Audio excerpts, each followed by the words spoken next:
share screen. So, welcome to the first session of the thesis seminars. The idea here is that we will be going through everything that is needed for you to complete this long journey.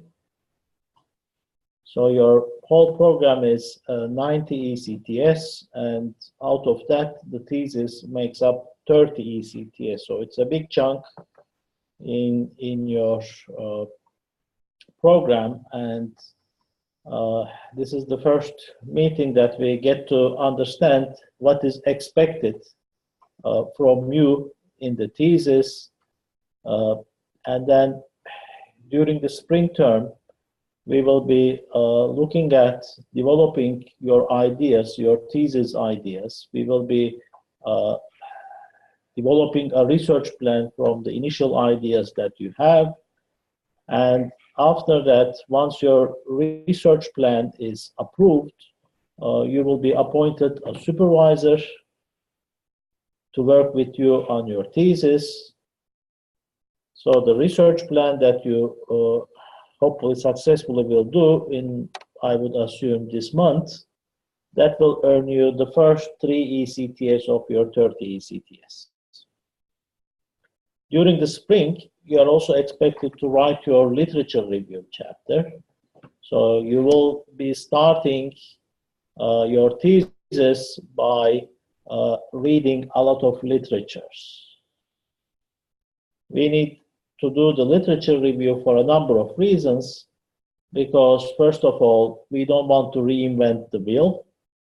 So if somebody else has done similar research before you, you don't need to repeat the same thing.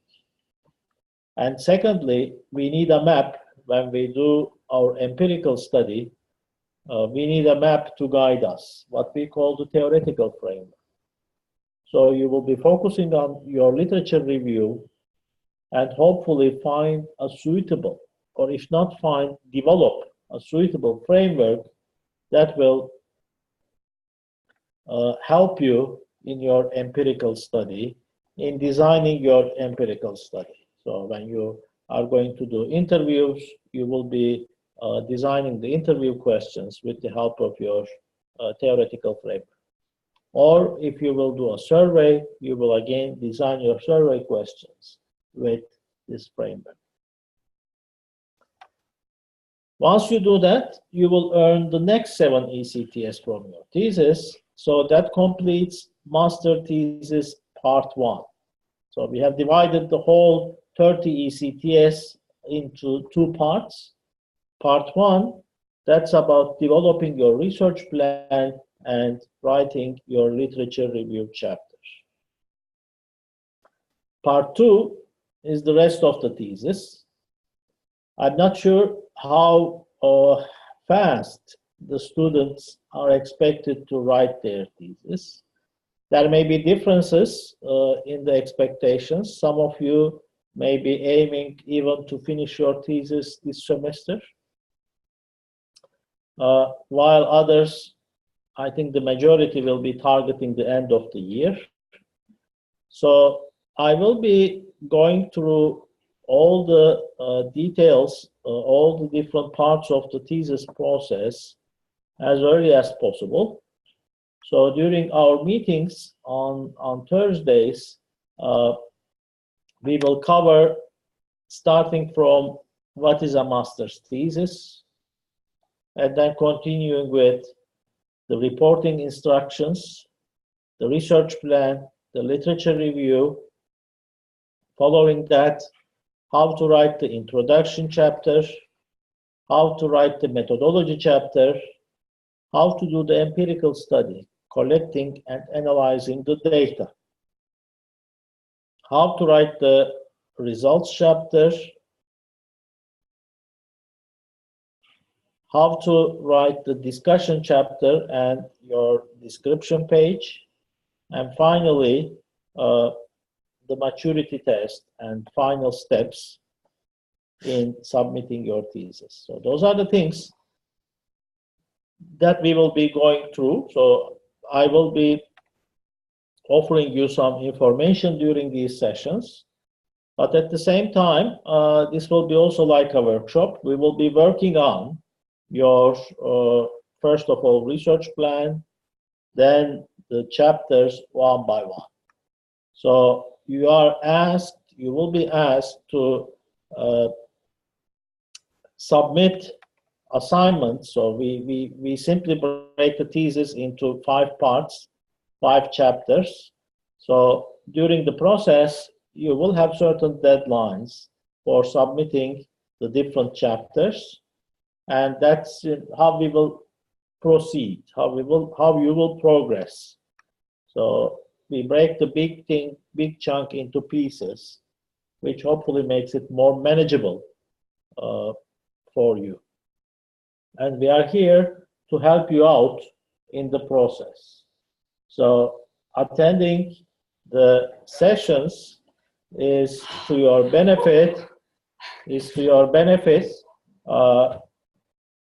because this is otherwise it will be a lonely process. We are online at the moment and we are being recorded, so it will be a lonely process if you choose not to attend.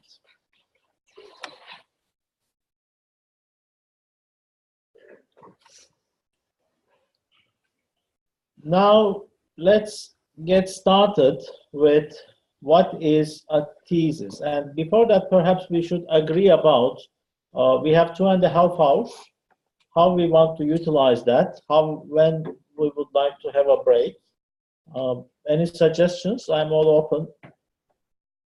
I think we need a break, right? We don't want to spend 2.5 hours without the break. Yeah, maybe. It doesn't really matter to me. I need a break. So shall we have, like, after 1 hour, 15 minutes, a 15 minutes break? So 9:15 to 10:15 to 10:30, we have a break, and then another 1 hour session. Okay, that's fine with me. So let's get, this is your optimal workspace. All the materials that I will be sharing, they will be here in this workspace. So let's start with the first topic, that is, what is a master thesis? This is important to understand because that's the end product that you will be producing. So do not start without analyzing earlier master's thesis, and do not start before you really understand what is being expected from you as a master's thesis. So that's what we will be doing. And I'm not sure how familiar you are with, but I've shared here the link.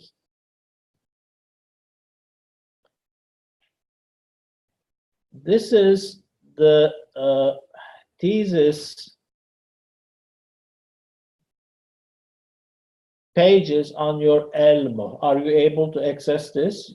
Have you been there? Have you looked at it? Okay. So you've seen the page. So now the first very important thing what you will need from this page is the master's thesis template. So I will ask you now at this very moment, if you haven't done that, to download the template. You should be hopefully using this in some of your courses already. So you are aware with the template.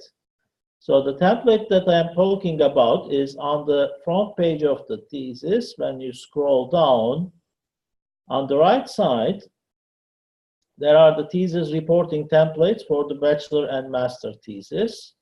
So when you click the master's thesis template,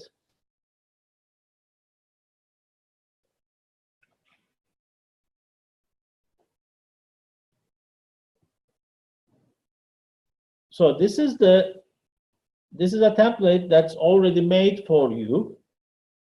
which helps a lot your job. And what you will be doing is simply you'll be replacing the text here with your own text. The fonts have been already adapted according to the expectations of YAML's reporting instructions. So you don't need to worry about the font. The cover page that is already having the YAML logo. So what you will be doing is you will just be going and, let's say, title of your thesis. Anybody has an idea about the title of their thesis? Well,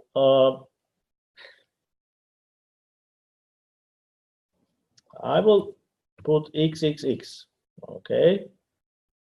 If need be, a possible subtitle.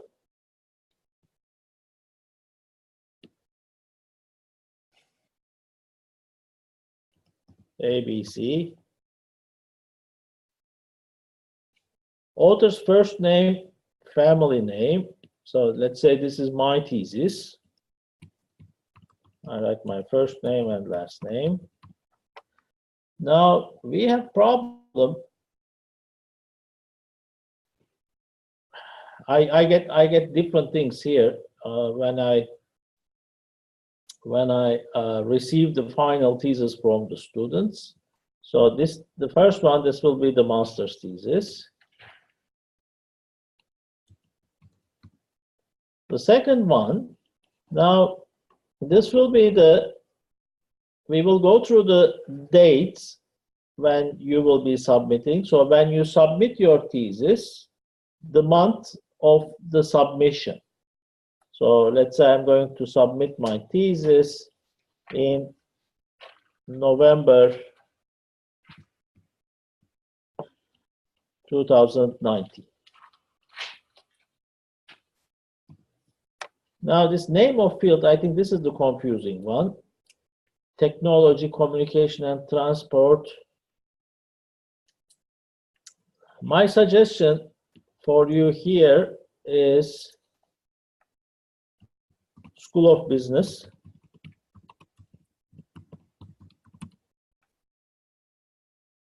And then your degree program,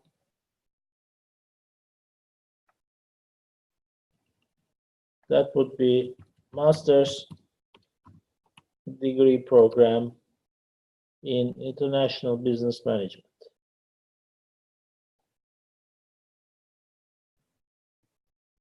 And let's put the letters in the first letters in capital.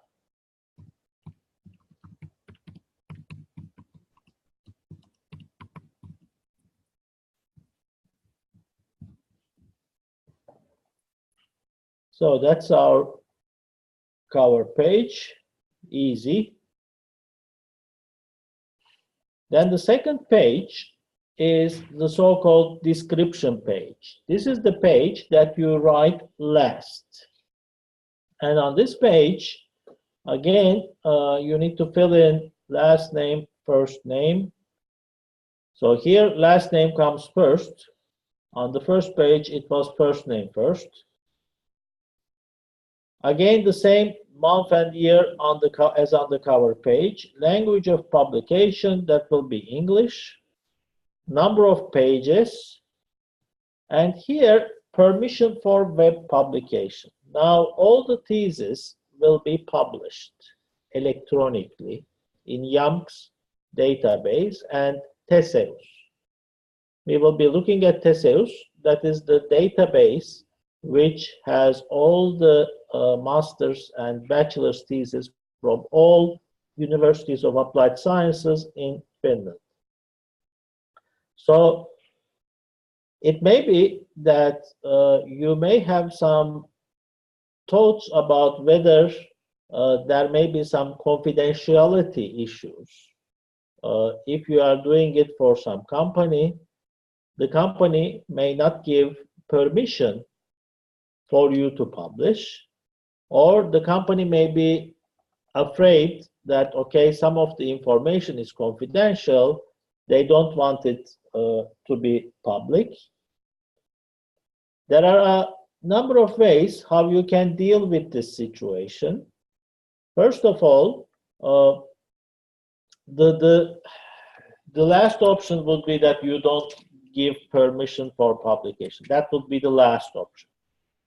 Now, if there is some confidentiality concerns, in that case, one good option could be not to mention the name of the company, just call it case company. Is that helping with solving the confidentiality problem? If not, if it's not enough for the company representatives, then in that case, you can select which parts of the thesis are confidential. Usually, the introduction, literature review, methodology chapters, they don't give any, there is not anything, there will not be probably anything confidential there, but perhaps in the results, where you share your findings and the company managers are worried about the confidentiality issues, the results may be the problematic section. And if that is the case, then the second option would be to remove the results in the to be published version of your thesis, to remove the results into the appendix and not to publish that part only. So still the thesis will get published, but without the results chapter. And if this is not satisfying the confidentiality concerns, in that case, last option, then you don't publish it. But if that is the case, then I would think that the thesis, perhaps, especially from the choice of topic criteria, is not going to get a very high grade. So if you are not publishing, if you are doing something that's only satisfying the company's needs and that's very confidential, you know, and you won't publish it at all, so that won't get a very high grade. So that's, avoid any such, you know, confidential topics.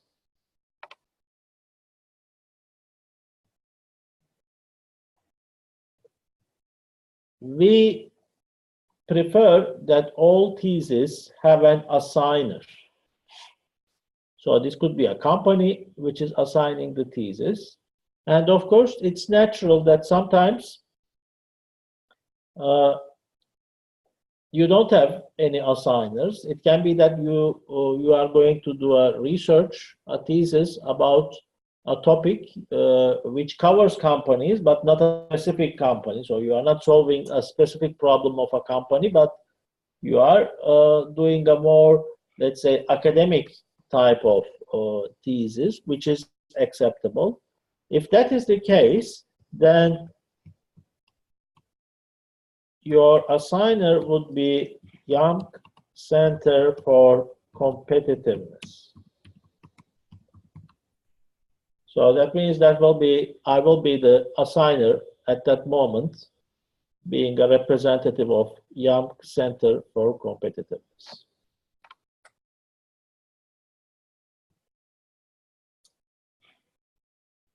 Here you share the abstract. That is like an executive summary from your thesis, and there are instructions how that should be made. You provide some keywords, and then comes contents. So we don't call it table of contents, it's called contents. And so if you take the template, you don't need to change anything. So you just go to start writing, and as you write, so let's say you start writing here, and you say that the name of the chapter, the first chapter, let's say we don't want to call it introduction, but let's call it XXX. Okay, you just write the text, and then this will be updated. So this table, when you right-click on it, and you say update field, chapter 1 will be called XXX. So this table of contents, you are not going to touch. You will only touch it to update it. You are not going to write anything into it.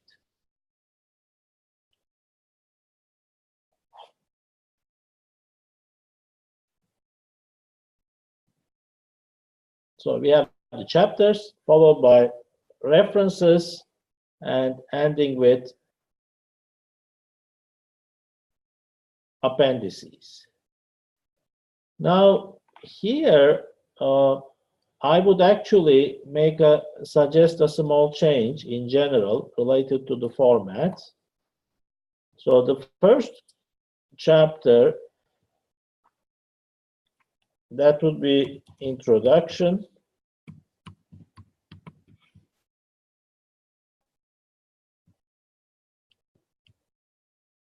Immediately you can follow, you can update your chapters.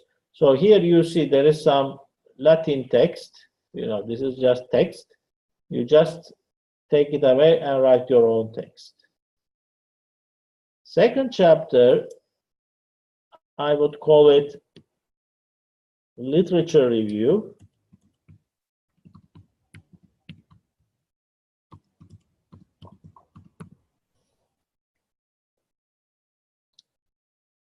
Third chapter, I would call it methodology.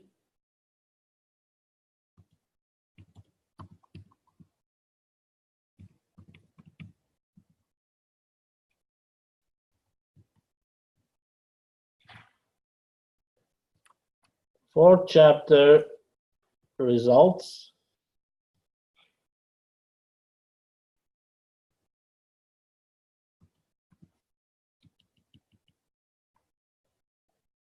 And the fifth chapter, I would call it discussion, and take away the sixth chapter.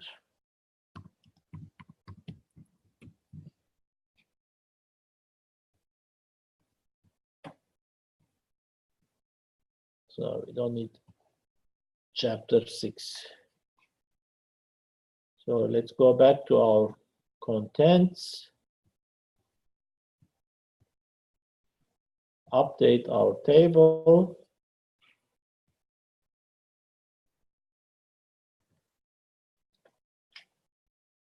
Then we will have 5 chapters: introduction, literature review, methodology, results, and discussion.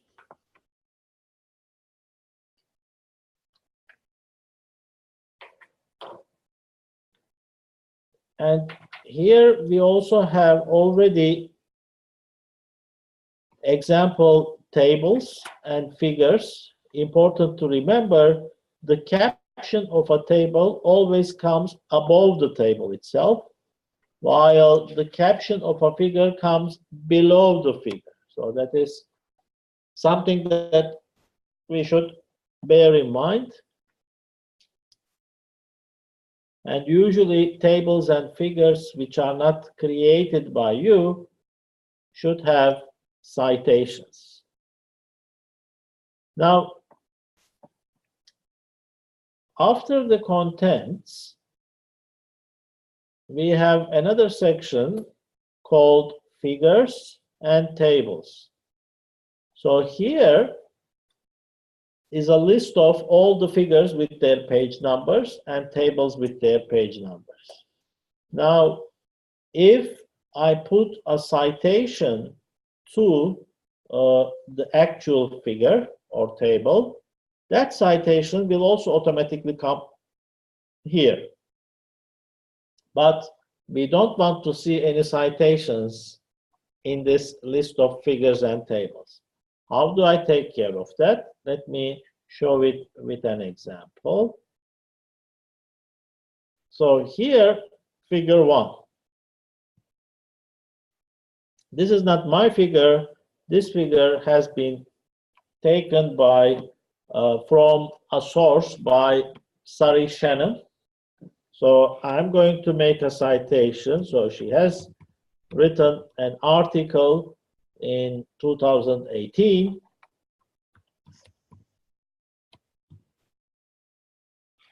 You can put here Shannon 2018 or adapted from. So it may be that you change some things from the original figure, adapted from Shannon 2018. So now when I update the list of figures,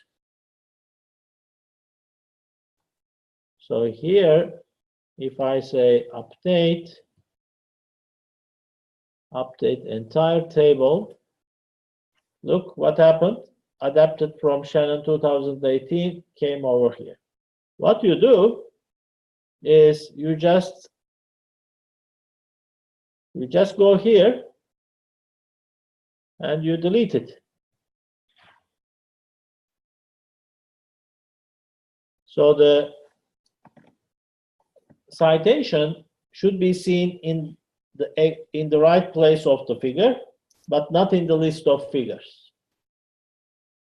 So you update your figures, then you will see the citation. You go to the citation next to it and you just delete it. Simple as that. So when everything is finished, remember that you update all of these tables. So the contents,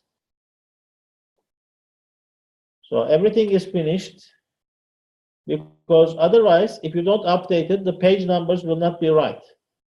So updating means you click on it, you right click, and then you update field. Okay? You'll do the contents, you'll do the figures and tables. So 3 updates are needed before you make your final submission.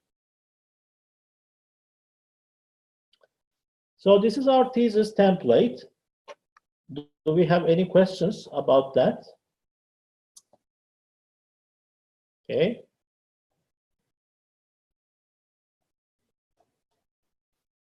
So I'll just close the thesis template.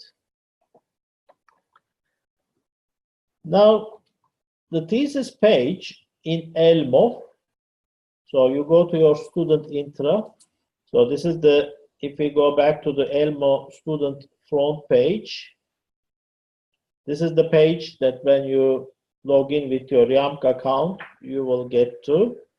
And then there is this bar on the left side, and one of the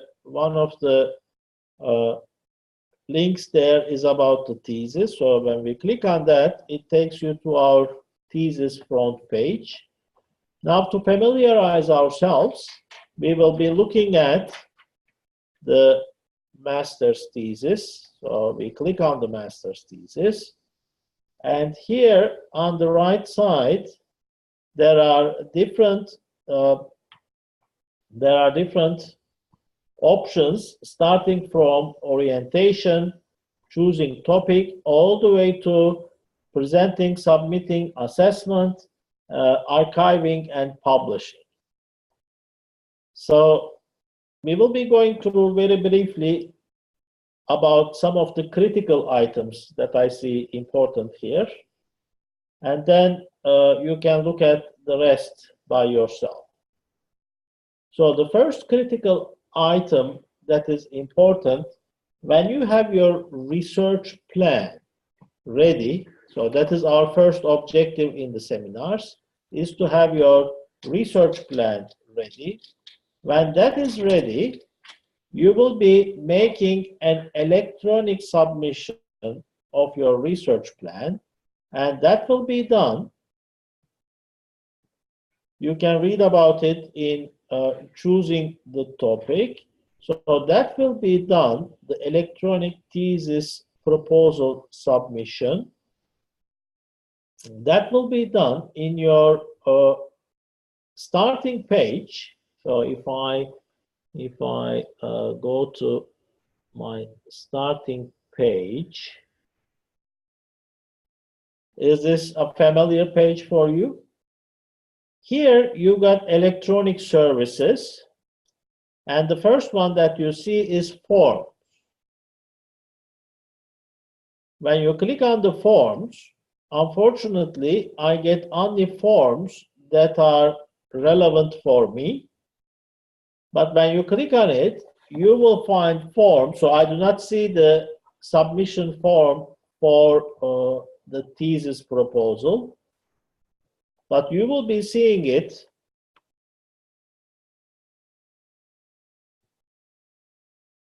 So it will be under forms number 2 during studies. You choose the forms and there will be 1, 2, 3. 2 is during studies. You click on that. Under that, you will see thesis proposal submission form. So the research plan that you will be preparing, we'll do it in a Word document. You will be, the relevant parts, you will be just copy pasting into the form. This is our official process for appointing the thesis supervisors to you. So in making the application, remember to choose, it will ask you, you fill in the relevant parts of the research plan. It will ask you about which program. So make sure that you write the right program. That's International Business Management, Master's degree in International Business Management. And then we will appoint the supervisors to you. So this is one important thing to remember. Another thing is, now I'm going to the presentation, submission, and assessment section. Now, the time when, let's say, you finish writing your thesis, you put the last dot, is not the time that you are finished with. So, in the assessment, there will be, your supervisor will be your first assessor, but there will also be a second assessor. So 2 persons, your supervisor plus someone else, will assess your thesis. But then also the thesis, after that, they make a suggestion about the grade. It will go to a thesis committee meeting. So we have a master's thesis committee. That committee gathers every month, once a month, and then all the theses, independent of who the supervisors are, they come to the committee meeting. So the committee also goes through the thesis, the suggestion of the supervisor and the second reader for the grade, and they approve the final grade of the thesis. Or sometimes they don't approve if there are some concerns. So when you are planning your graduation, when you are planning the submission of your thesis, this is an important table. It tells us when are the thesis committee meetings. So, for example, this academic year, the last committee meeting is on the 4th of June. So if you need to graduate this spring and your last thing to finish is your thesis, the last possible date for your thesis to be delivered to a committee meeting. So the committee meeting is on the 4th of June. That means that your submission of the thesis, final submission of the thesis, should be on 7th of May. So we start the clock backwards from the thesis committee meeting date. Your final version of the thesis should be delivered, submitted 4 weeks before the committee meeting date. Now, sometimes students are a bit confused because their study rights, usually official study rights, expire on 31st of July. And when that is known, there can be a wrong impression that, okay, I can write my thesis and submit it until the 31st of July. Unfortunately, that's not true. It's a bit of a, how to say, weird situation, but if your study rights are expiring on 31st of July, that means your thesis should go to the committee meeting latest on 4th of June. That means your final thesis should be submitted on 7th of May. So basically 7th of May, it's almost 3 months before 31st of July. So the student may be thinking that, oh, I have a lot of time until 31st of July. Well, that's not the case, because to submit the final version on the 7th of May, your first draft version, the moment you think you are ready, the last dot of your thesis, that should be ready by about, I would say, mid-April, 20th of April. Because from the draft version to the final version, there may be also need for some changes. Your supervisor probably will have a final look to give some final comments. So based on that, you may need to do some changes. It will go through plagiarism checking via our Urkund system. So if we get some surprise that there is high level of plagiarism, but still at acceptable levels. So when I say acceptable levels, if the level of plagiarism according to the Urkund report is less than 5%, that's okay, no need for any revision. If it is between 5 and 20%, okay, for some reason, then we ask the student that, okay, look, Urkund is pointing out that these things have been taken, copy-pasted from these sources. Please rewrite them in your own words, which may take some time. Hopefully, that will be the maximum that we get. Otherwise, there may be some undesired consequences, which may result in complete failure of your thesis. You may need to rewrite a completely new thesis. It also needs to go through language checking. We have our language department representative, Hannu Ryynänen, who will be checking the language, giving you feedback. So for that, we will not wait for the very last moment. Once you have like some maybe a literature review chapter, introduction chapter ready, then you would be sending those chapters to him by email. He will be giving you some suggestions, comments about what kind of mistakes you are doing. He will ask you to make improvements also in the rest of the chapter. So we are taking more of a proactive approach that you get to know about possible issues of your thesis, language issues at early stages, that you don't repeat the same kinds of mistakes. Finally, when the whole thesis is ready, the description page is the page that you write the last. So that page only, at the very end, when your draft thesis is ready, only the description page should also go to Hannu. Let me write his name here. So, language tutoring.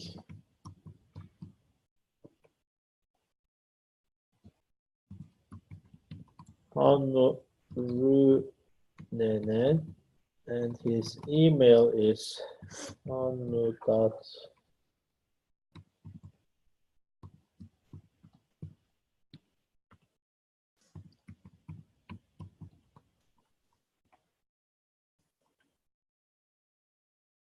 So this will be your contact person for the language checking. Hannu Rünenen.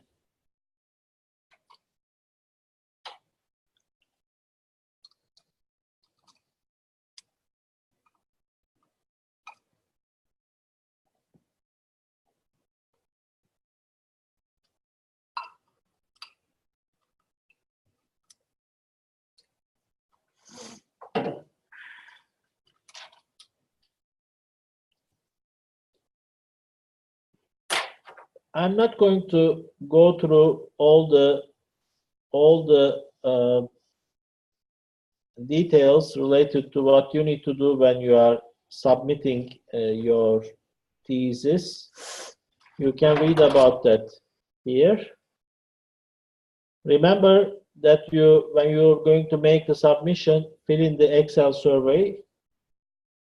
That's important. And also next to your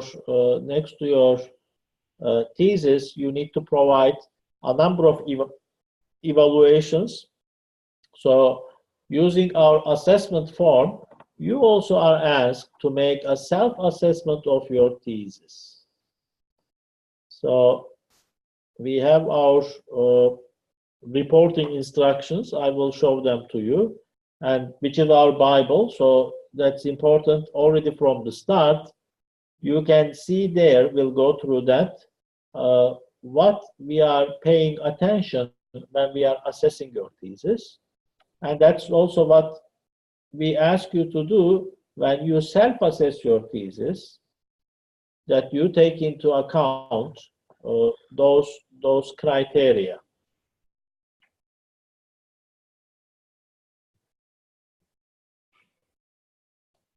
You will be writing also a maturity test that will be written at home. There are instructions here how to write it. It will be something like, okay, now you did a great research. Let's say our local newspaper, Keski-Suomalainen, wants to make a very brief, short article about that to be published there. So it is something like writing a newspaper article, like a summary of your thesis. And you have also the instructions and the template for that. You'll write this at home, and then in one of our seminars, you will be presenting your maturity test to the other students in the class.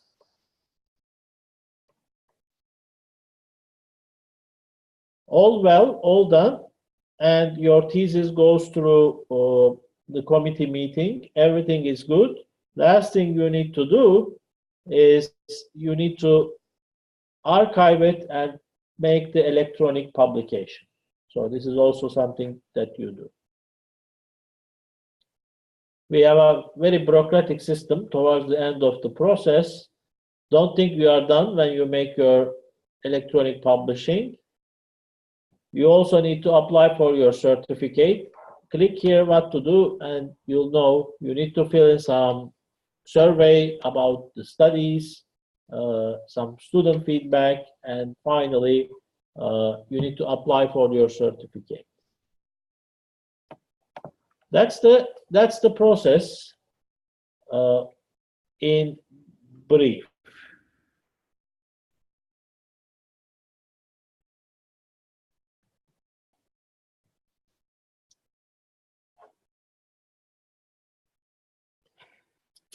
Now, what I would like to show you here is I have a template for you called the structure of the thesis.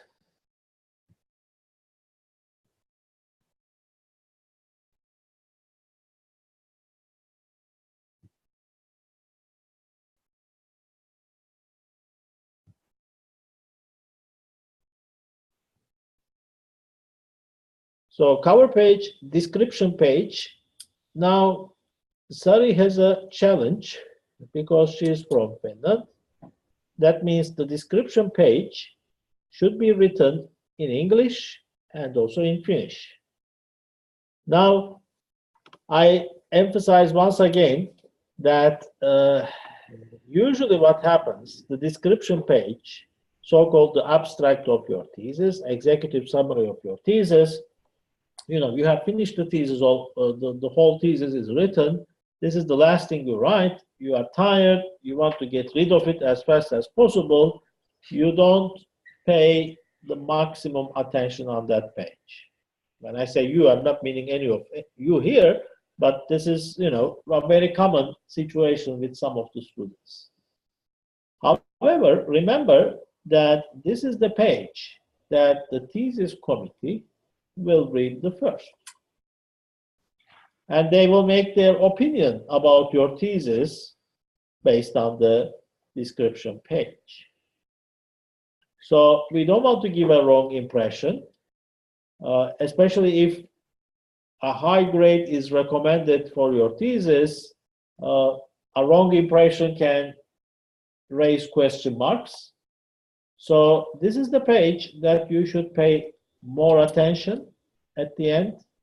And that's why we also send both pages for language check in Tuhannu Rynenen. And our thesis committee, they are mostly Finnish-speaking people. So for Sari's information, they will read the Finnish description page. So make sure that your Finnish description page is also very good.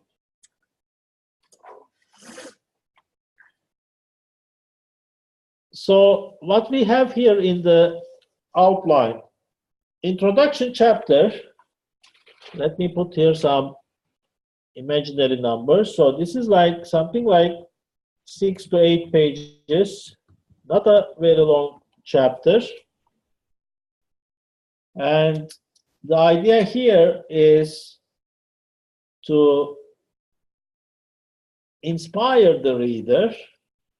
Always when we are writing, we should think from the reader's perspective. So we should inspire the reader to read further. So what we do in the introduction, we kind of introduce the topic. We provide some background information. We motivate the reader. Why should the reader read your thesis? Why is this an important topic to make a research about? So we need to motivate, we need to provide motivation. And when we look into in detail about how to write the introduction chapter, I'll go into more details about that. Then we present our research questions. Now, if you ask me the question, what is a thesis? Well, simply, the thesis is nothing but presenting meaningful, important research questions and answering them. All you do in the thesis, all you should be doing in the thesis, is to answer your research questions. So that's the whole thing. Whatever you include in the rest of the thesis, all should be focused on answering the research questions. When I read your thesis, if I get the feeling like, okay, in the literature review, you have some section, but how does it contribute to answering the research question? So the idea when you make the literature review is not to make a soup, putting potatoes, meat, fish, chicken, vegetables, all in the same pot, but thinking about, okay, if you are making the tomato soup, then you are not going to put fish into that, right? So whatever your research question is, that determines what you should be reviewing in the literature and what you should be including in your literature review. So the research questions is what guides the whole process, and in your thesis, you should be all focusing on answering your research questions. Second chapter, literature review. Here you start defining the key concepts. You review relevant literatures, and the whole idea is that you don't want to reinvent the wheel, is to find or develop a theoretical framework which is the link between the literature and your empirical study. It's your map for how to do the empirical study.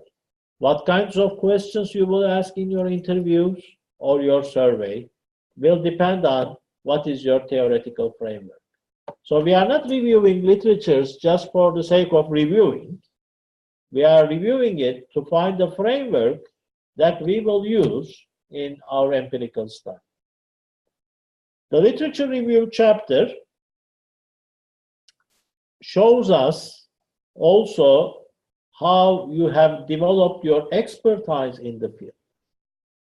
We learn by reading the works of others.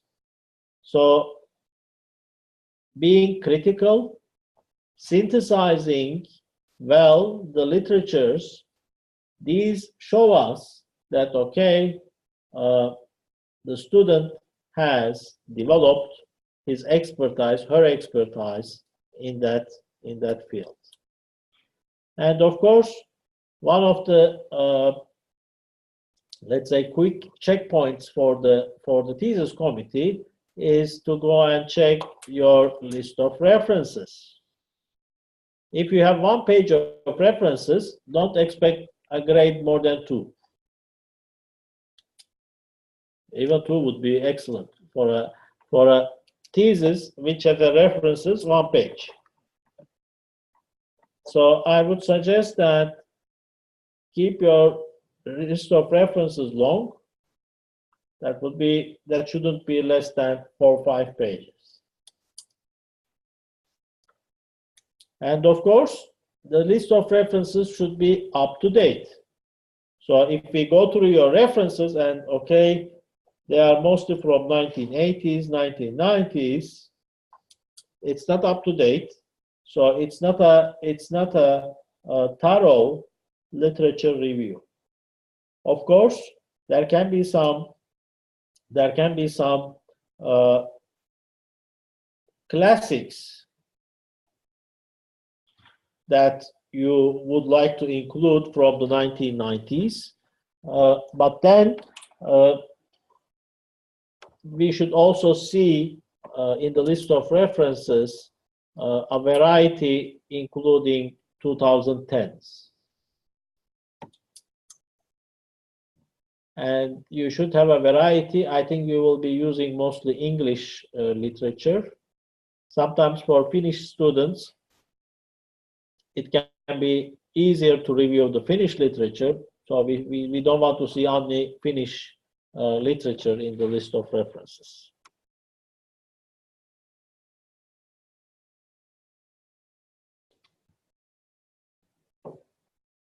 Then comes the methodology chapter. This is the chapter, so the literature review, I would say this would be about 20 pages about. So this is one of your longer chapters. Then comes the methodology chapter. Now this is the chapter where you describe how you do your empirical study. What is the research approach? So are you going to use a qualitative approach, a quantitative approach? Why do you think, whenever you make a choice, you will make choices, why do you think that approach suits better for answering your research questions? Then you will introduce the research context. What is the research context? Depending on your thesis topic. So by context, we mean the following. Now, there are 2 worlds. There is the practical world,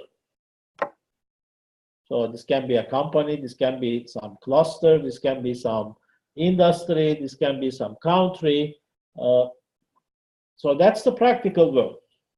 We want to solve some problem in the practical world. But then there is the theoretical world, which is up there. We go first to the theoretical theoretical world, review the literature. So when we say literature, sometimes also the students have challenges understanding what is literature, what is data. So if you read some newspaper which says that, okay, there are 5.3 million people in Finland. That's not literature. That's not the theoretical world. That's the practical world. That's data. 5.3 million people in Finland, that's a fact, it's data. So the literature, that's more about concepts. So you would be reviewing academic literature about, let's say, population growth. So what are the factors that contribute to population growth?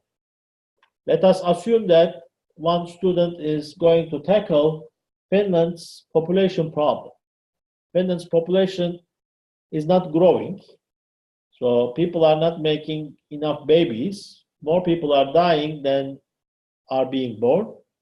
So how do we solve that problem?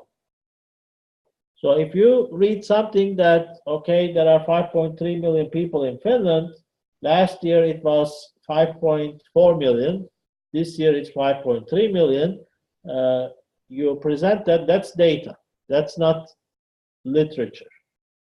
Literature, you find some academic article about what causes population growth. So the incentives behind population growth. So that would be literature.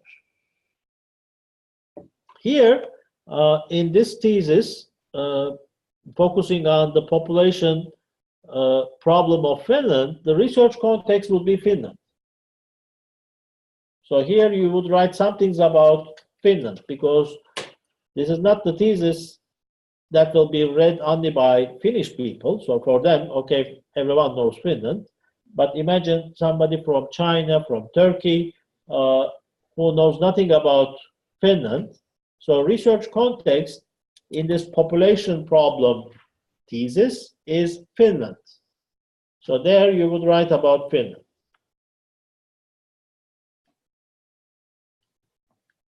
Then you will be telling us how you collect data collection. Describe the whole process. Did you collect data by interviews? How did you do the interviews? How long each interview took place? What was the language of the interview? What did you do in the interviews?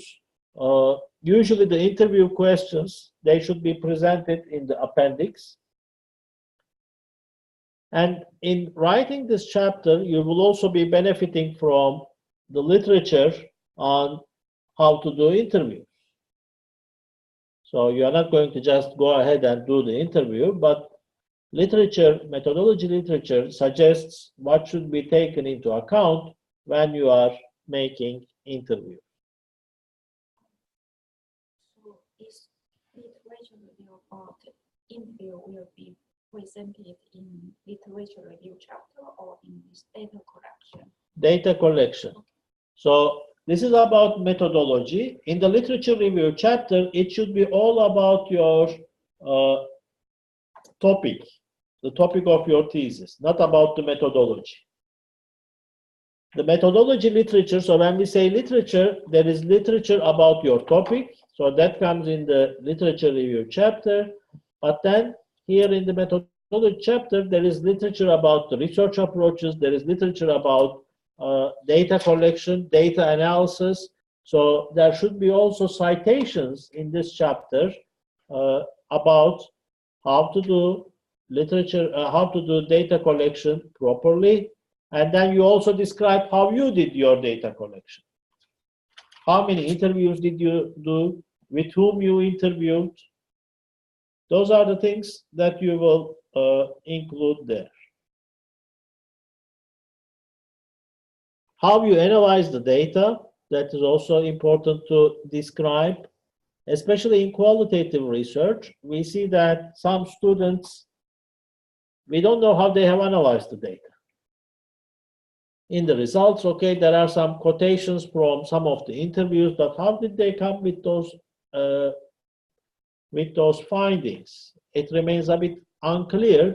We need to understand, and of course you need to understand how to analyze data, and you need to describe that.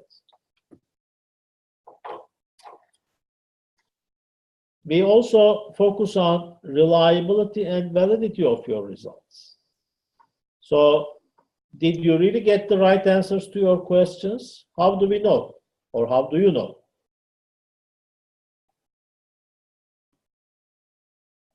If somebody else will do the same research, will they get the same answers or will they get some different answers? So these are things what you, in your empirical study, what you paid attention so that you get the right answers. Reliability, we will discuss more about these later, is about, so one basic thing I suggest is don't have in your list of references Wikipedia. That's not a reliable source. So you need to have reliable sources. That is one way to achieve reliability. So when you made interviews, did you record the interviews? Did you afterwards transcribe the recorded interviews and then make your analysis based on the text on the paper? Or did you just try to remember and, okay, he said this, she said that, okay, this is the finding. So that's not a reliable way to analyze the data. That's not a reliable way to collect the data. So that's what you describe here, how you make sure that you get reliable and valid answers. This chapter, that would be also, I would say, 8 to 10 pages.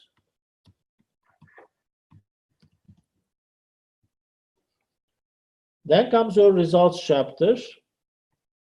That would be a longer one. I would say about 20 pages. And your results, that's where you present the answers to your research questions. So that should be organized either according to your research questions or according to your theoretical framework. So the structure of the results chapter should clearly help the reader find the answers to your research questions.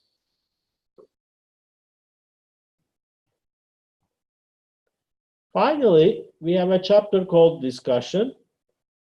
This is the chapter about, okay, you found something, so what? As the name suggests, you are expected to discuss about what will come from your findings. And usually you start this chapter by saying, okay, reminding the reader what were the objectives, what answers you got to your research questions, very briefly, not rewriting the results chapter, but then telling about, okay, what are the managerial practical implications?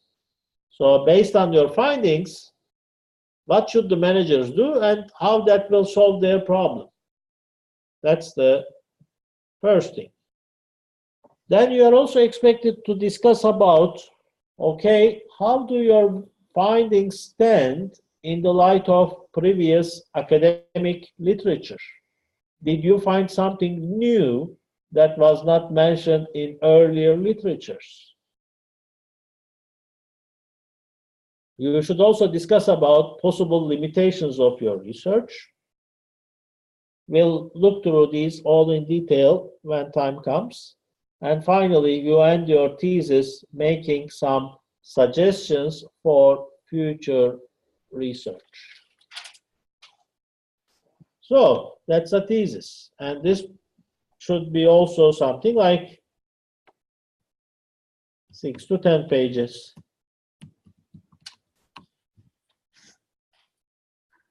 So let's say if we take the longer versions 20, 30, 40, 60, 70, and then the cover page, those and the references, everything, appendices. So about 80 pages is ideal for the thesis.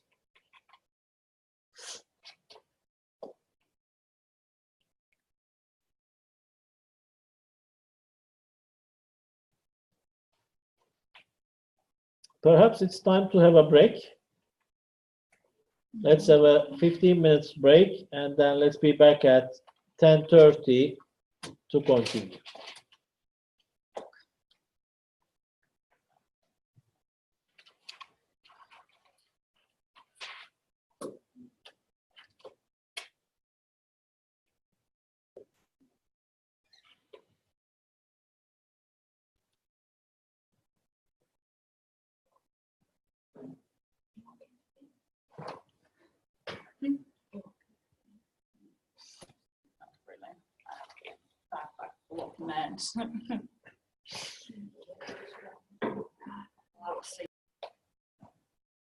So next, I will be taking you to the Bible.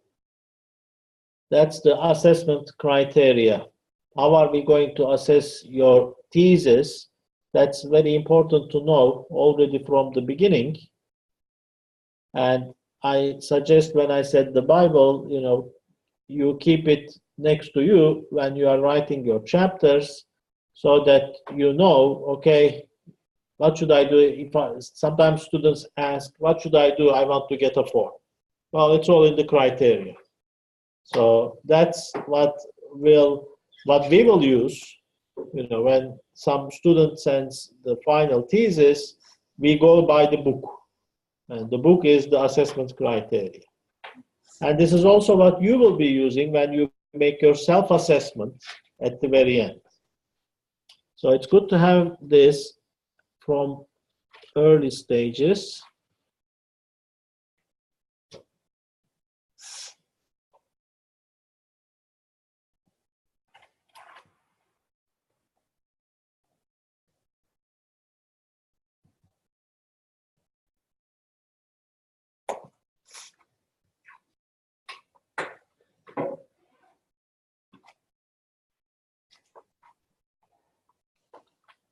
So we have a set of criteria which are grouped under 5 headings.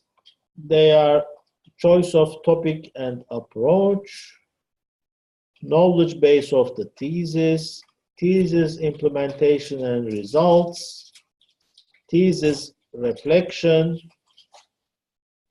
and reporting.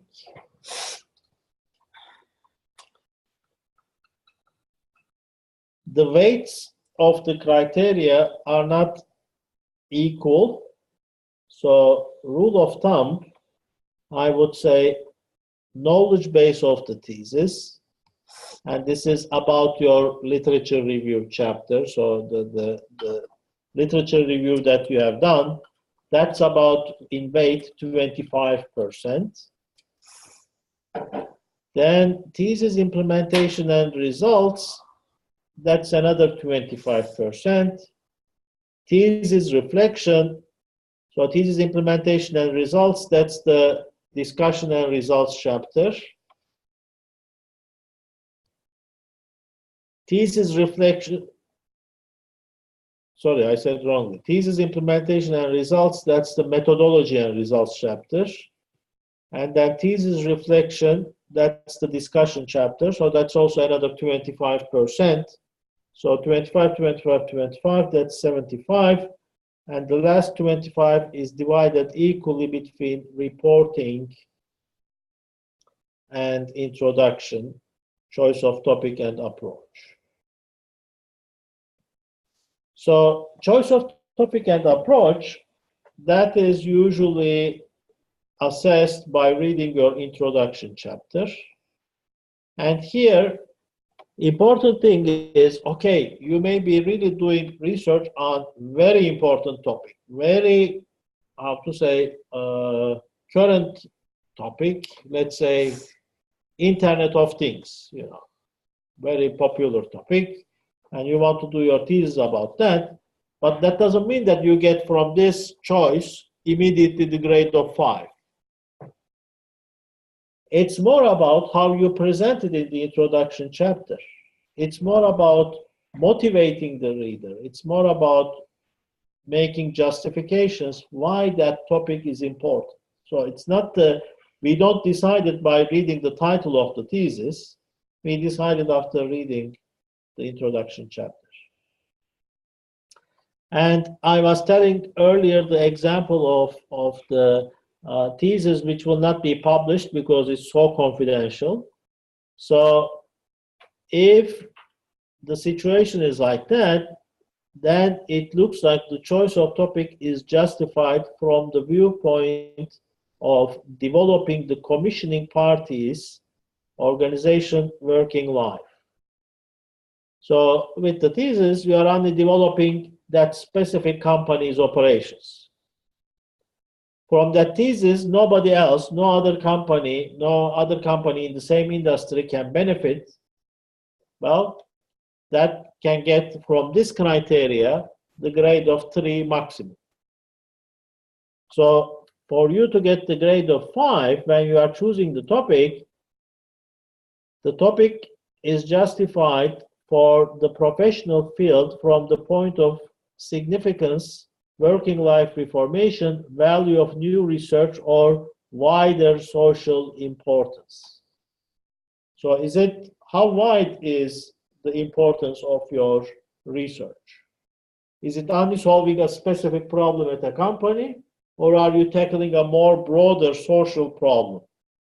So if you are doing the thesis about the population growth issue in Finland, which may have very broad implications for the whole society, then that is assume that it is nicely justified in text. So how you write and how you present it, that is more likely to get the grade of 5 from this criteria. Second one, delineation of the topic. That means how well you have focused the topic. Your research questions, if they are too broad, then remember this is about 80 pages, right? In 80 pages, you cannot solve the world's all problems. So still, looking at a broader perspective, you should be still focusing your research questions such that it is solvable, manageable in 80 pages. Focusing is important. When I, as a reader, read your introduction chapter, is it clear what you are aiming to do? Is it focused? That is the criterion we are now looking at.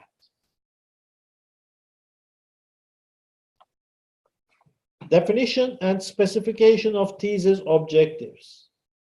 So for the grade of 5, the thesis objectives are challenging and delineated clearly and correctly for the phenomenon being discussed. So for the grade of 3, you only define the objectives. Focusing this delineation, which is also a bit like repetition of the earlier one, are they focused? So what we are after here, our expectation is that you go deep in a focused area. It isn't that you stay general, then you stay on the surface. If you take a broad perspective, broad area, that's not what we are after for an excellent grade. Focus, go deep. That's the suggestion. Finally, definition of development research tasks of the thesis. So how you will answer your research questions, what kind of empirical study you are going to do, is that suitable for answering your research questions? That's what we are looking at here. Knowledge base Source material. So remember I told that one of the first things we will look at is your list of references. So is the list of references wide? Is it up to date? So for the grade of 5, source material is comprehensive and based on systematic searching for information. Current Finnish and international research data has been used as source material in a critical manner. Critical is the word what will earn you the grade of 5. So when you are doing the literature review, imagine the two following cases. The worst case is, okay, we said 20 pages, right? So you find 10 sources. First 2 pages, you write from source 1. Third and fourth page, source 2. You just summarize what the first one has said for 2 pages. Second source, you summarize for another 2 pages. And 2 times 10, 20 pages. That's the worst case. So that doesn't show that you have built expertise. You have found 10 books, 10 articles. You have just, summarized each one, added them up, 20 pages. That's not what we are after. So literature review requires a lot of reading in the focused area.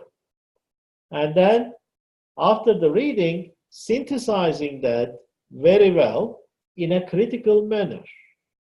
So choosing what really matters, that is critical number 1. The idea being critical is not that you are going to say, oh, this is bad because of this. This is bad, this is bad. That's not the idea. So the idea is more like integrating them critically, synthesizing them critically. Like, for example, when you define key concepts, you will realize that your topic does not have one single definition.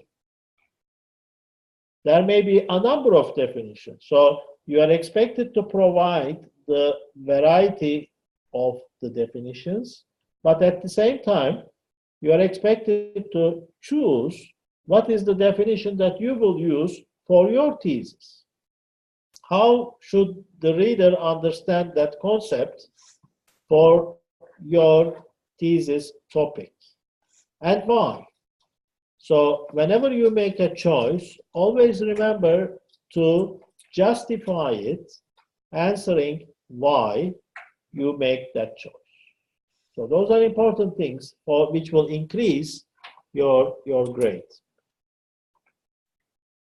And that's what I have been talking about. So the knowledge base is used to create a synthesis. That's the next criterion for the grade of 5. And the key concepts are defined consistently and considered critically. So that's also the next criterion.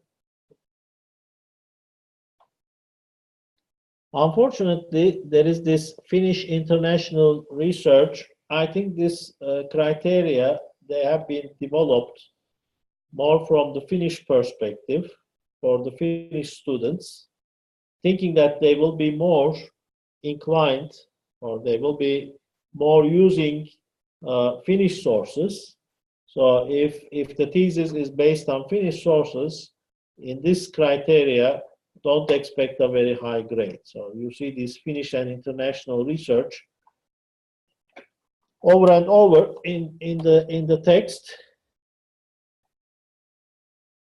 I am assuming that you will be using mostly international research, so that's not applicable to our situation. Thesis implementation and results. So methodology chapter. Describing your research methods. That's number 1. Not only describing, but using the methods. So how you have described them and how you have used them in the implementation. Have they been used correctly in line with the suggested literatures? Those are what we look at.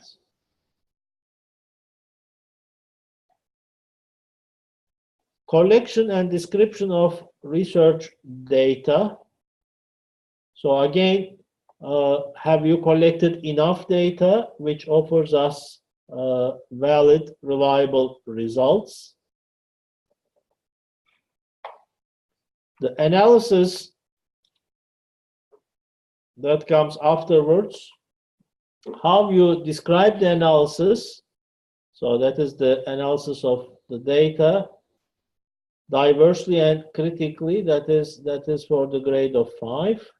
And how you have implemented, how you have made the analysis. Then comes the results, the presentation of the results. That's about chapter 4, the results chapter. Remember, 20 pages of results. If you just make purely text, the reader will be almost bored. So illustratively, it is even mentioned already starting from the grade of 3. That is important because figures, tables, they will help the reader. The flow of the text will be easier. So we are expecting that you provide nice figures and tables when you present your results. Achievement of objectives. So if your assigner is a company, the assigner should also provide an assessment of your thesis. So if you do the thesis with a company who has assigned the thesis to you, they should also make an assessment using the same form and same criteria. So we are asking many assessments: self-assessment, assigner's assessment, and then of course we also make assessment. So how from the assigner's perspective have the objectives been met? That is the criteria, and then your supervisor will look at this project management, process management. So for the grade of 5, the student plans and implements independently and successfully. So the student displays expertise in the steering process. So imagine the situation after you have been assigned with your supervisor, you have no contact with the supervisor, and at the end you come up with the whole thesis. Here is my thesis. In this criterion, you will not get the grade of 5. So my suggestion is be in continuous dialogue with your supervisor. Hopefully, your supervisor, when you write your chapters, chapter by chapter, send them to feedback to your supervisor, and then make necessary corrections. This helps you because compared with the situation that you present the whole thesis at the end, if there are some major issues, nobody is interested to make any corrections, and I don't know, is it even possible to make any corrections? If there is a problem, that's difficult to correct. So if you go step by step, chapter by chapter, once you submit, let's say, your literature review chapter, then discuss about how you will do the empirical study. So get inputs from your supervisor so that you make it correctly. And if there is a mistake, that's easier to correct at earlier stages.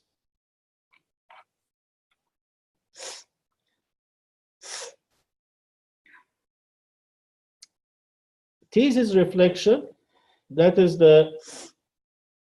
from the discussion chapter. So dialogue between key results and theory.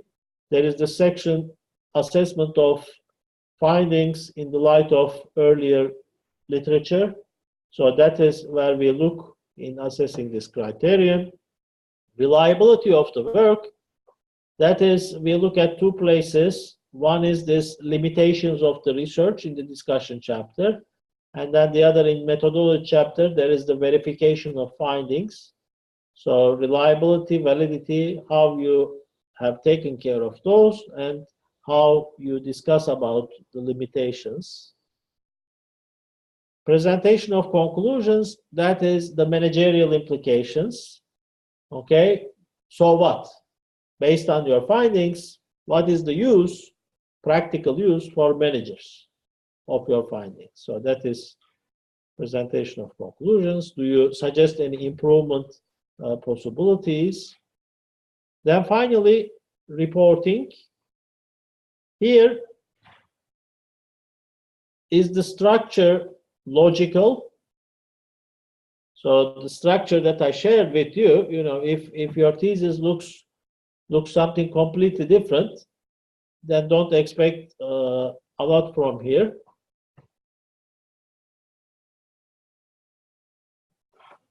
If you start with the results and then afterwards you end up with the literature review, that's not going to get the best grade. Illustratively, again, it comes here that make use of illustrations, language that is also assessed, and last but not the least, YAML reporting instructions. How you make citations, how you make references. You already have an advantage that you have the template, so at least the fonts are going to be okay. Do you make the captions for tables and figures correctly, etc., etc. We'll go through those, I think, next week, the YAML reporting instructions. So hopefully you'll get them in good shape. So that's our Bible. Keep it with you. Now that we are a bit familiar with the expectations, what I suggest is that let's have a look at some sample theses. Let's see what our students have been producing. So here we have all the way down after number 10, we have one folder called sample thesis.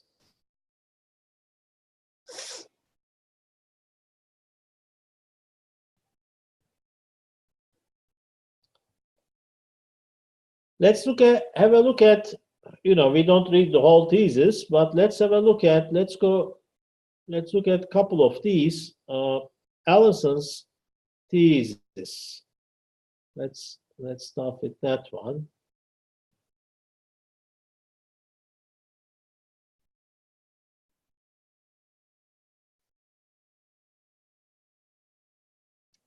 This is one of the first theses from this program. Here is the title, Engaging Alumni, the Development and Implementation of Social Networks. What does it sound like? Any idea? Let's have a look at the table of contents. So this thesis was done back in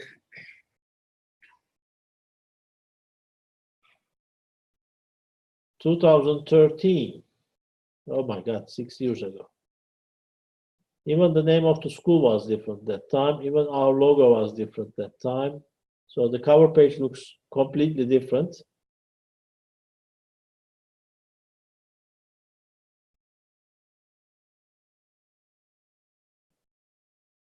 So if you look at the contents, we have the introduction. What is, what is important is this research question. So that's where we are going to look at next. Let's see what are the research questions. So here there is one main question, and there are 4 sub-questions. Now remember the following. We said focus, right? Focus means don't have 5 questions, 5 research questions. So my suggestion is always the best is 1 main question. And keep the sub-questions as minimum as possible, and if possible, 0. So it doesn't mean that when you have many questions, it's better. it's even more, it's even worse. So I start to think about, okay, is this focused or not? Because every question you put, it adds some different dimension, and within 80 pages, it's challenging to manage that. So let's have a look. The main question is, how can a university keep their alumni engaged despite their distance? Okay. Sub-questions: how can engagement be understood in terms of alumni? Which are the proper channels for alumni network communication? How many channels are adequate for alumni communication? How can these channels be maintained over time? So the objective is to engage the alumni. And as we read the motivation, this is about engaging alumni of YAMK International Business Degree Program. So the problem, the research problem, was that back in 2013, the students who graduate from the bachelor's degree program, they just disappeared. The alumni disappeared. How to engage the alumni to keep in contact with YAMK, with each other and with YAMK. So there were some important reasons why that was important. And Alison wanted to see if she can develop something. Alison at that time was working at YAMK. So she was, this was commissioned by YAMK to her to develop the alumni network. And she did her thesis to see how she can develop alumni network using social media channels. Coming back to the title,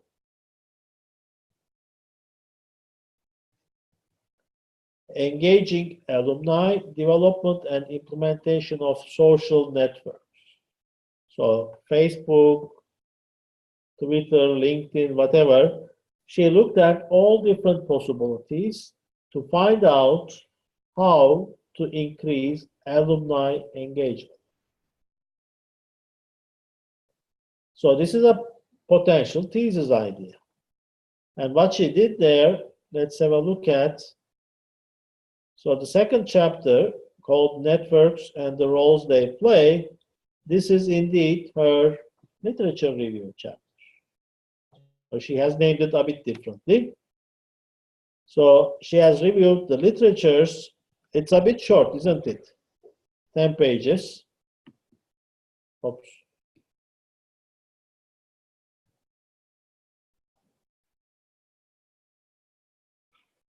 So indeed, I already started assessing the thesis, looking at, okay, how many pages is the literature review. So it's about 10 pages, focusing on, however, engagement, ties between people, alumni network models, and the social media, 10 types of social media, 7 types of social media users. So a bit focused on the research questions. Okay. Then comes her methodology, which is, oh my God, look at the methodology. 17 pages. You would expect it the other way around. She has used the method called action research. She actually tried to build the network using different social media, contacting the alumni and asking them also what they would be interested in, how they would be engaged. So in action research, you have these iterations, the loops, that you do something, you try to build something, and then you see, okay, how it worked, it didn't work, you develop it, so you keep developing until it works. So that was over a year, a bit more than a year time. She tried to build the alumni network using the social media as a medium for communication. So What is Digo, Yeah, never heard. social bookmarking service. It allows users to tag and bookmark web pages that interest them. So she has opened a Digo account, sharing interesting articles and web pages with alumni. Wonder if that even exists anymore. Shall we check? Yeah.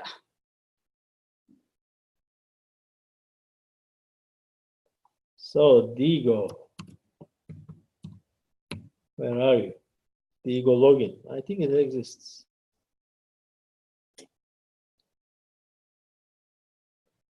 Yeah, it exists.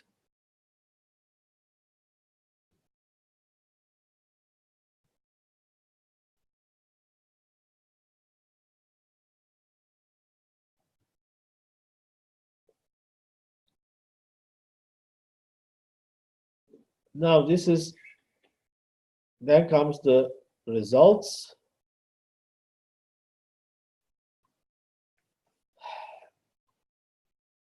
So she has made different, she has used channels, different channels. So she has used a blog, LinkedIn, Facebook, Twitter, first questionnaire, Alumni Association interview. So she has made also interview with some Harvard Alumni Association. Second questionnaire. Well, I see this kind of results chapters, but however, this is not what I would, if let's say, sometimes I see the following. Let's say you make 5 interviews. You make a qualitative research with 5 interviews, and then your results chapter is results from interview 1, results from interview 2, results from interview 3, 4, 5. That's not how the results chapter should be structured. You made 5 interviews. From all the 5, you should come up with findings, not findings from the first, second, third, fourth, and fifth. So that wouldn't be a good way to structure the results chapter. Here, maybe because these are different channels, okay, we may be interested to see, okay, how did the WordPress blog work out? How did the LinkedIn group work out? So here I can still buy the idea to present the results by the used social media channel, because those results will not be overlapping. While interview 1, 2, 3, 4, 5, there may be overlaps. They may have said the same things. So don't make any results chapter by the source of interviewees.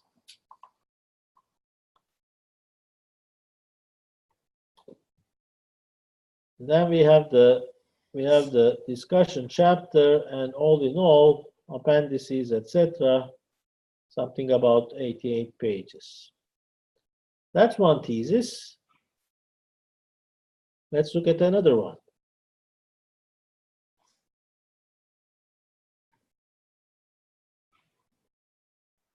This is the thesis by Lisa Mayameki, and the title is Mastering Disruptive Innovation, Troubleshooting for Finnish High-Tech Startups.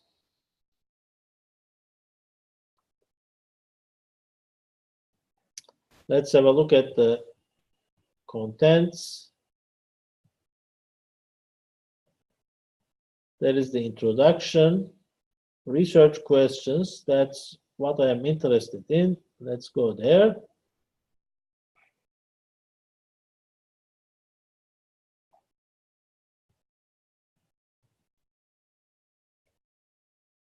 So, two research questions. One, what are the main challenges faced by Finnish high-tech startups pursuing disruptive innovation? And two, how do these companies successfully overcome the challenges? So what are the challenges? How do we overcome them? Isn't it simple? This is very typical, and we are talking about the area of disruptive innovations. Are you familiar with disruptive innovations?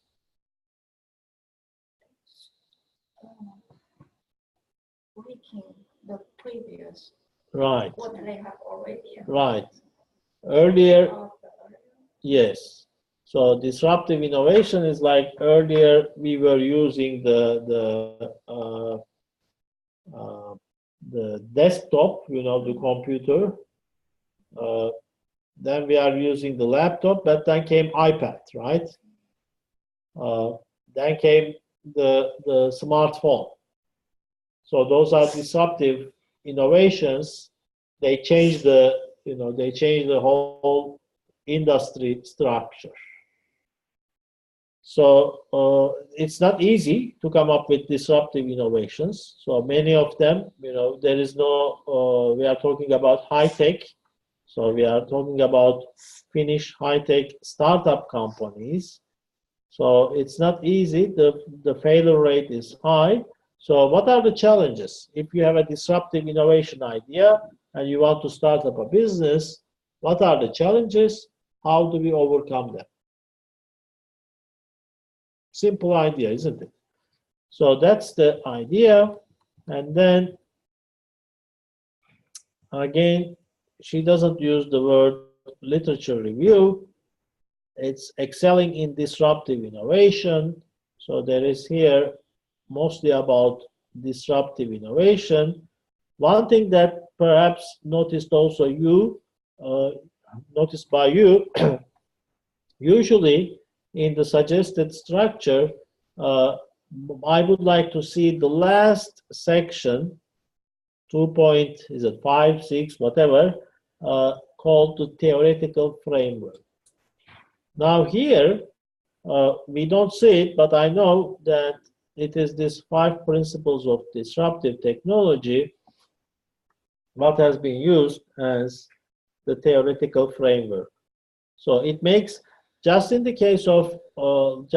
the case of research questions, if I'm interested in finding out, okay, fast, what was this research about? I go to research questions. And then if I want to know about, okay, what was the theoretical framework that was used, so I can find it easily. This is about 16 pages, okay? Then comes the methodology. This is also a bit, the wordings are a bit not according to the suggestion. I want to see data collection, data analysis separately.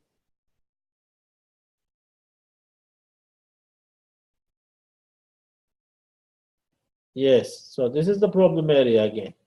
Results of the expert interview, results of the case study, results of the documentary analysis, results of the interview.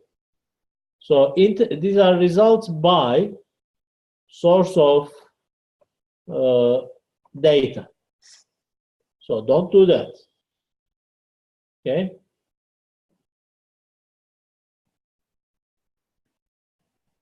Then comes the discussion. That one looks good, the discussion part. So this is another thesis. Let's look at another one by Rita Maya. Improving environmental information exchange. What do you understand? Nothing. Information exchange, environmental information exchange. I mean, yeah, what a title, isn't it? The earlier ones, you could understand something. You want to improve something, environmental information exchange. When somebody searches for something about, yeah, you see, you are critical. You are getting critical.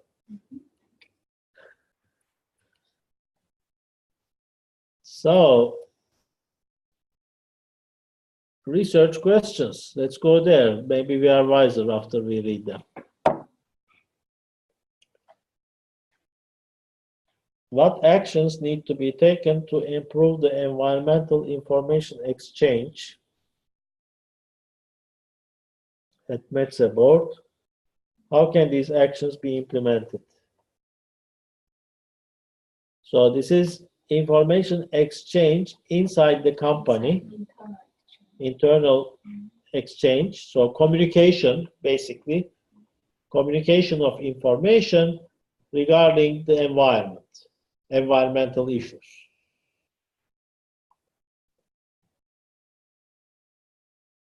So environmental requirements by authorities and customers are increasing. A lot of information, how to handle the growing information flow. So information exchange inside. This is a big company, Metze board. You know, it has many plants, subsidiaries. So how do you manage the information process? So now we know a bit more now. Okay.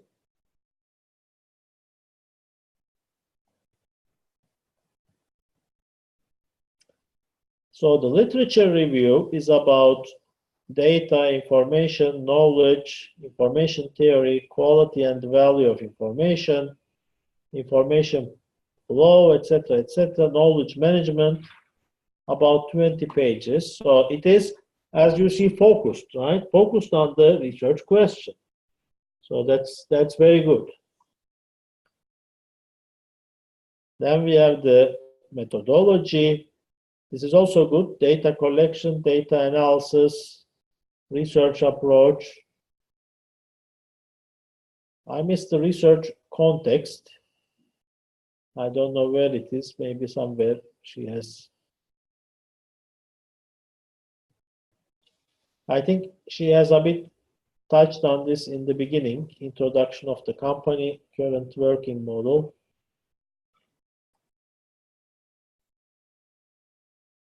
Okay, then comes the results. Let's see.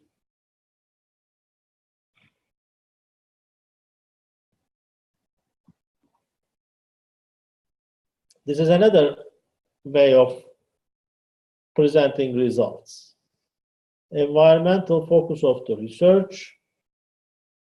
Now, first of all, the results is quite short, isn't it? 9 pages. Ecological model and the results.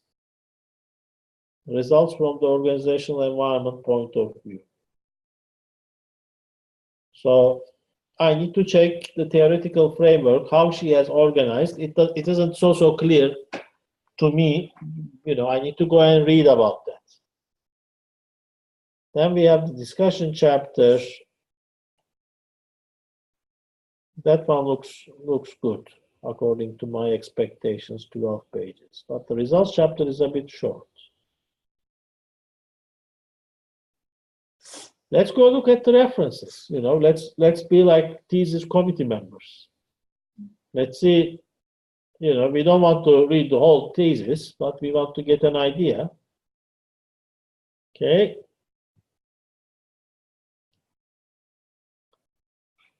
(1989), 2014, 2007, 85, 84. Oh my God, lots of 80s. 2010, 11, 89. Quite much from the 80s.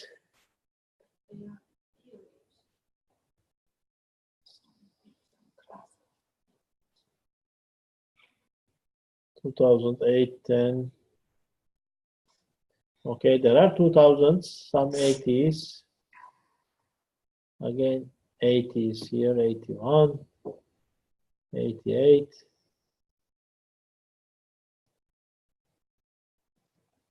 So there are classics and there are these, so it starts on page 69 and it ends on page 75. So about 7 pages of literature sounds good. So there are some classics, there are also recent ones, and it is focused. So I already have kind of idea about it. Okay.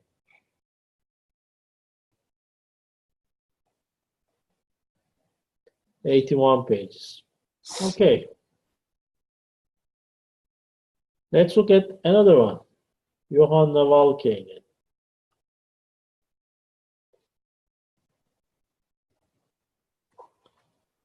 How can companies increase the online trust of potential customers? Is this clear to you? Not really. No? Compared to the earlier one? What do you understand or you don't understand?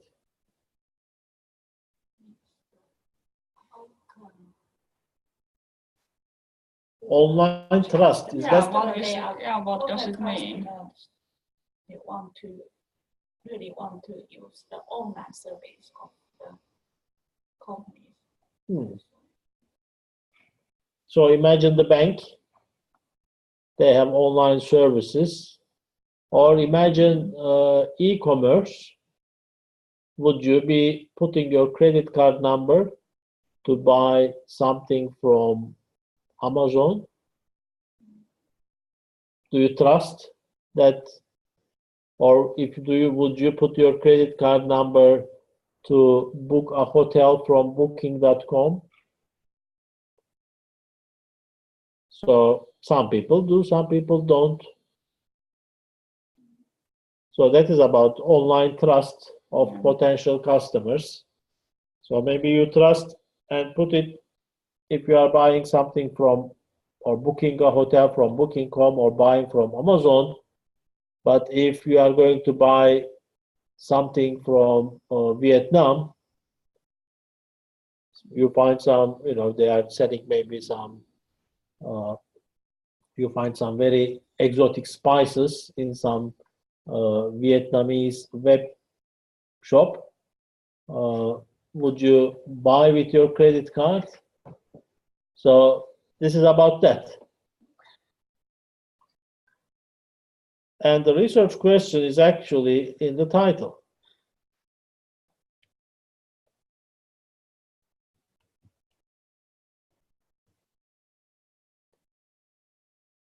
So let's have a look straight to the research question. How can companies increase the online trust of potential customers? She's put two supporting questions. What online trust factors influence individuals' online shopping and banking behaviors? And what are the online trust factors that companies can influence? Here I get a bit confused, these two sub-questions.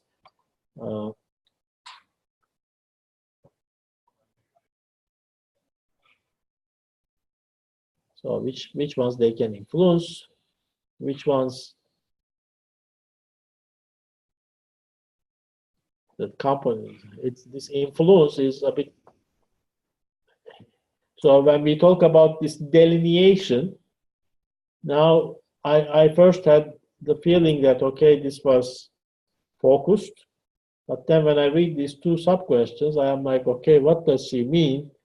It isn't so clear, So far, among the four we looked, the clearest was the second one. This leaves us, what are the challenges, how to overcome those challenges. Very clear. So research questions are important, are very important indeed, to make them quite clear If you have the research questions clear, then the rest will come naturally.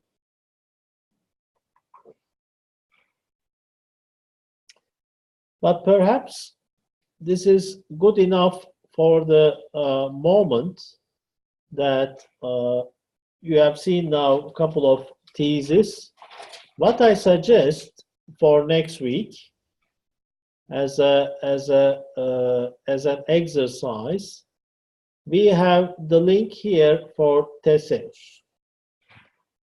That is the database for all kinds of theses, bachelor's and master's in the universities of applied sciences in Finland. Let's change this to English.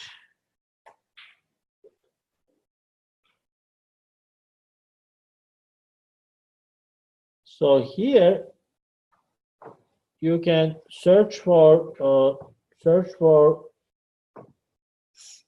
theses by subjects, but you can also search for theses by the universities of applied sciences, and then when you click on, let's say, USQL YAMK, under YAMK, it comes also the programs.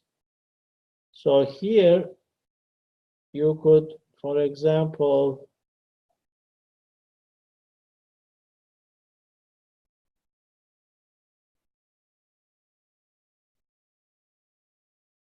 check out degree program in international business management. That's our degree program.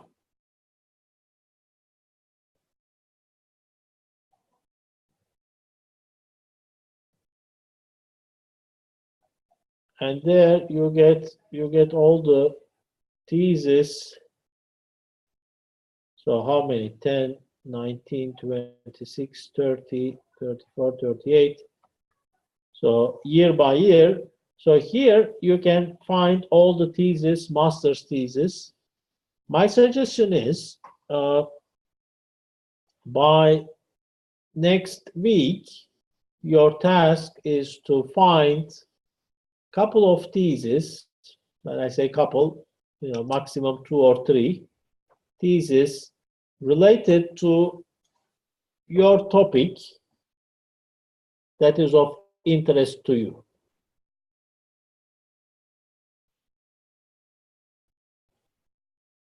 And I would say, indeed, that pick one of them, and the way how we were looking at it, I would like you to shortly present one thesis. What are the research questions? What kind of literatures has the student reviewed? What methodology has the student applied? So shortly taking us through starting with the research questions, shortly taking us through the table of contents. Tell a bit about what you think about the thesis. So only one thesis. That is the assignment for our next meeting.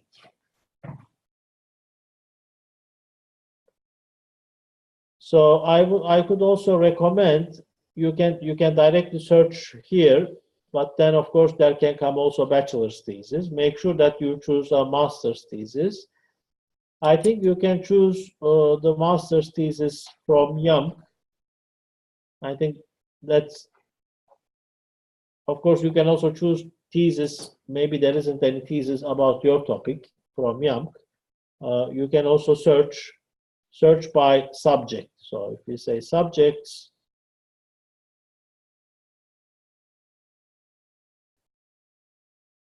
I don't know. What is interesting for Sunny? Employee motivation. Employee motivation.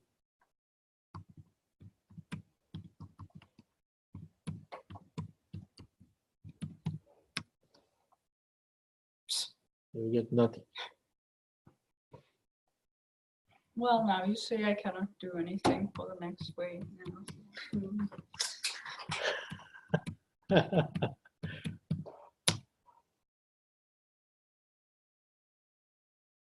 So that I should push this. Okay. Now we got 9,500. So These advanced, all the masters or there is bachelors? this is I think everything. Okay. So if we have advanced filters,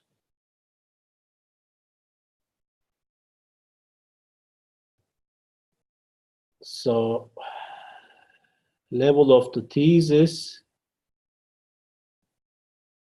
equals, if you put this UAMK, or should we say, yes, apply.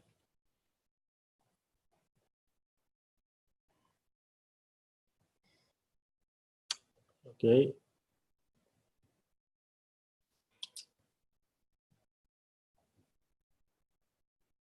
This preamp didn't work.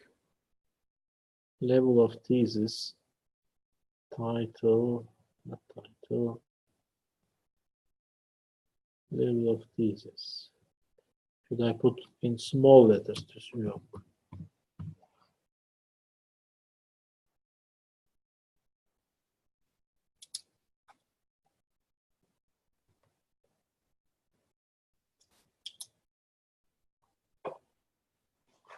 Okay, now it's found. 1,800.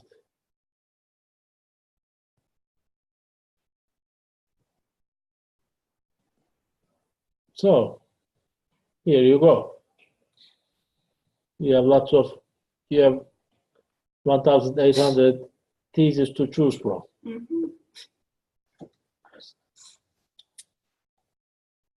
How about Lipin? What is your Education export. education export?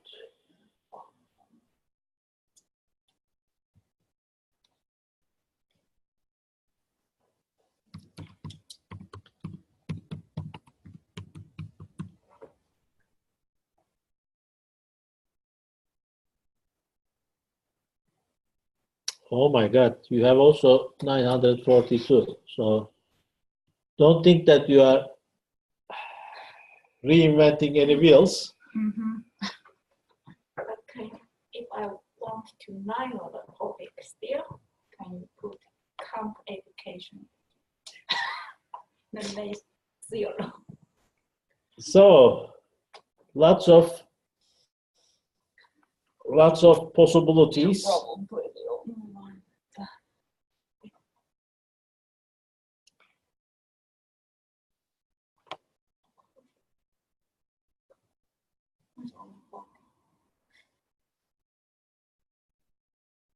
Great. So hopefully you got some idea about what is a thesis, what we are expecting. We went through the expected structure. We went through the assessment criteria.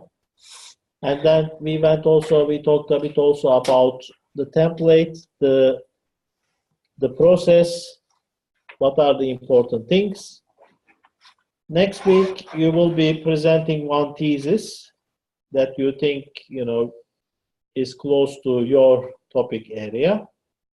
And we will be going through one of the dullest things we can go through, that's YAML reporting instructions.